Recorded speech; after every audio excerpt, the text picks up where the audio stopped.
ID नीचे कीजिएगा।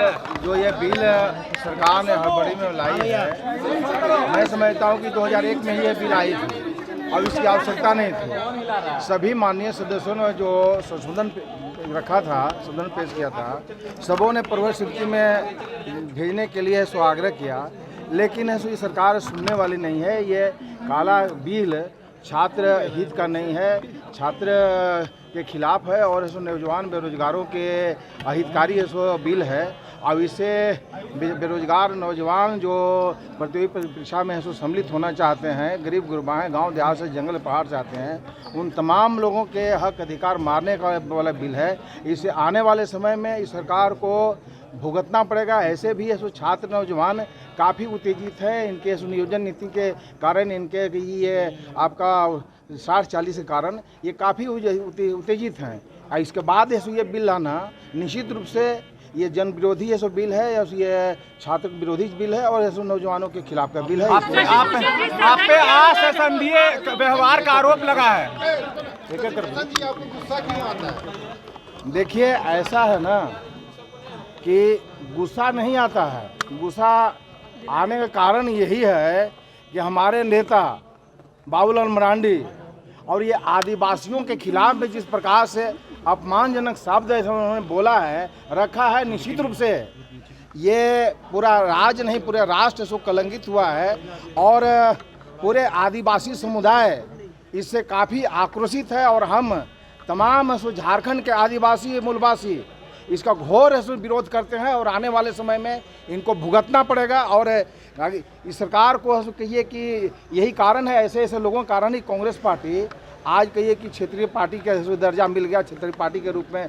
पूरे देश में उभर के आई है। और आने वाले समय में और इसको दुर्गति ऐसे व्यक्ति कारण ही होने वाला है। फाड़ दिया सदन के अंदर, बिल फाड़ दिए। असंसदीय व्यवहार जो आप लोग कर रहे हैं, ये कैसा है? आपको लगता है असंसदीय है? हम कहेंगे तो कहिए कि ये है और आप कहिए तो अच्छा है, असंसदीय है। हम हमारी बात नहीं मानिएगा और इसके बाद छात्र विरोधी काम करिएगा, जन विरोधी काम करिएगा, बिल लाइएगा, तो उसको क्या हम लोग झाल बजा के समर्थन करेंगे? पास कर दिया गया, लगातार आप लोगों के द्वारा विरोध किया जा रहा है। नहीं, बहुमत तो उनका है तो बिल पास होगा ही, सब लोग जानते हैं। लेकिन जो कानून आज लाया है वो पूरा काला कानून है। अब ऐसा कानून जो परीक्षा से संबंधित है, बच्चों से संबंधित है, मैं भी भारतीय जनता पार्टी भी चाहती है कि नकल ना हो, लेकिन प्रावधान ऐसे हैं उस बिल में कि आपत्ति उस पर है। अगर कोई प्रेस मीडिया वाले लोग भी कोई सवाल खड़ा करेंगे, बिना वारंट के गिरफ्तारी होगी, बिना जांच की गिरफ्तारी होगी। अब आप भी सवाल नहीं पूछ सकती हैं, आप भी कोई सवाल खड़ा नहीं कर सकती हैं, तो आजीवन कारावास तक का सज़ा है, 10 करोड़ तक का फाइन है। तो ये काला कानून, अंधा कानून ये लोग बना रहे हैं। अंधेर नगरी चौपट राज। हम लोगों ने तो भारतीय जनता पार्टी के जो विधायक हैं उन्होंने तो विरोध किया, बिल की प्रति फाड़ी। तो ये सर्वसम्मत बिल पास नहीं हुआ। बहुमत उनका है, स्वाभाविक है कि वो पारित कराएंगे, लेकिन ये गलत किया उन लोगों ने, अच्छा नहीं किया। सदन के अंदर कहा कि यह काला कानून है और हमने ये भी कहा, जिसकी अंदेशा हमको पहले से भी था, कि ये सरकार बहुमत के ताकत पर इस प्रकार के काले कानून को ला रही है। हमने अलग अलग 3 खंडों में भी उसका संशोधन डाला था और यह कहते हुए कि इसके अतिरिक्त और भी कई संशोधन इसमें देने योग्य है, जिसकी चर्चा मैंने सदन में कहा कि बिना किसी प्रकार का रोक का, बिना किसी भेदभाव का, जब चाहे तब सरकार गिरफ्तारी कर सकती है। कोई मीडिया अगर सूचना भी देना, मीडिया का भी मैंने उल्लेख करते हुए कहा कि कोई मीडिया अगर उसकी सूचना लीक कर दे कि जो धांधली हुआ है, जो गड़बड़ी हुआ है, तो भी इनके कानून के दायरे में आएगा।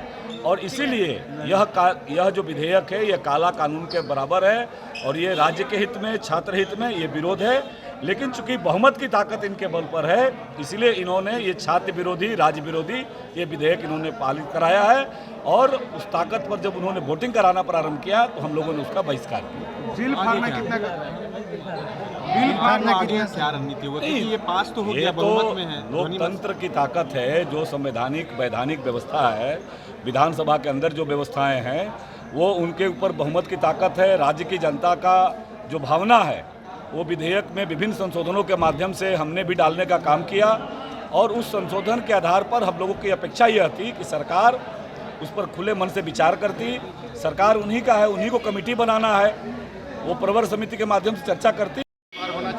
देखिए, निश्चित रूप से भले सरकार की मंशा कदाचार को रोकने को लेकर, लेकिन जिस तरह से ये काला कानून सरकार लाने का काम की है, इसमें कई ऐसे प्रावधान है। अगर जुडिशियल ये विधेयक जाएगा जुडिशियल रिव्यू, और जुडिशियल रिव्यू में ये होगा, आप समझ सकते हैं कि सुप्रीम कोर्ट का स्टैंडिंग ऑर्डर है। अब इसमें इसका धारा 12 में, अगर इसके धारा 12 में देखिए तो सीधे सीधे कहता है कि किसी भी बिना एफआईआर के पहले कोई प्रिलिमिनरी जांच नहीं होगी, बिना जांच का सीधे एफआईआर कर दीजिए, अरेस्ट करने के लिए कोई वारंट की आवश्यकता नहीं, सीधे सीधे आए उसको अरेस्ट कर सकता है। और इसमें आप देखिए, अगर सुप्रीम कोर्ट का स्टैंडिंग ऑर्डर देखिए तो सुप्रीम कोर्ट कहता है कि सीआरपीसी का धारा 41(1) में कहता है कि किसी भी अभियुक्त को उसकी स्पष्टीकरण के पीछे उसे जाने बिना उसको आप जेल नहीं भेज सकते हैं। तो कहीं न कहीं सुप्रीम कोर्ट का स्टैंडिंग ऑर्डर, इसके साथ साथ कई चीज़ देखिएगा, अगर आप देखें तो ये पूरी तरह से ये कानून छात्रों के विरुद्ध में है। आप कई तरह की बातें तो बिल्कुल आप देखें विगत कई बार का, अभी देखिए हजारीबाग में एक ही कोचिंग संस्थान से 70 बच्चों का डिप्टी कलेक्टर और डीएसपी में सिलेक्शन हुआ। अभी आप देखिए यही जिस कदाचार को रोकने के लिए हम लोग चिल्लाते रह गए सड़क से सदन तक में कि ये जेपीएससी जिस ब्लैकलिस्टेड कंपनी को बिहार सरकार ने ब्लैकलिस्टेड किया, जिस पर एफआईआर दर्ज किया प्रश्न पत्र लीक करने के आरोप में, जिस पर प्राथमिकी हुई, जो एजेंसी जेल गया, यही सरकार उसी एजेंसी से जेपीएससी जैसे संसदीय परीक्षा लेने का काम किया। और आप देखे होंगे कि लगातार सीरीज में बच्चों का चयन होता था। ये कदाचार क्या, लोग कदाचार के विरुद्ध में बोले नहीं, सड़क पर उतरे नहीं, और सरकार अपना इच्छा अनुसार जो मन करे वो करे, इसी के लिए कानून ला रही है। दो विधायक आपस में दुरुपयोग कर रही है सरकार। हाँ, निश्चित रूप से सरकार संख्या बल का दुरुपयोग कर रही है। और आप देखे होंगे कि आधा दर्जन से ज़्यादा माननीय सदस्यों ने प्रवर समिति में भेजने के लिए सुझाव दिया था, आग्रह किया था संशोधन प्रस्ताव, लेकिन सरकार किसी के संशोधन प्रस्ताव को गवर्नर के पास जाएंगे। निश्चित रूप से हम लोग गवर्नर के पास जाएंगे, गवर्नर के पास शिकायत करेंगे, और जो गैरकानूनी तरीके से सुप्रीम कोर्ट के स्टैंडिंग ऑर्डर के विरुद्ध जाके सरकार कई ऐसे प्रावधान कर रही है। आप इसमें एक चीज़ और आप देखे होंगे कि जो पदाधिकारी है ये अपना चोर दरवाज़ा खोल दिए। उसमें धारा 33 में कहता कि सद्भावना से की गई, हर उनकी बुरी काम को भी ये सद्भावना से किए हुए अपना घोषित करते हुए अपना गर्दन बचा लेंगे, लेकिन भोली भाली जनता को जेल में डालेंगे।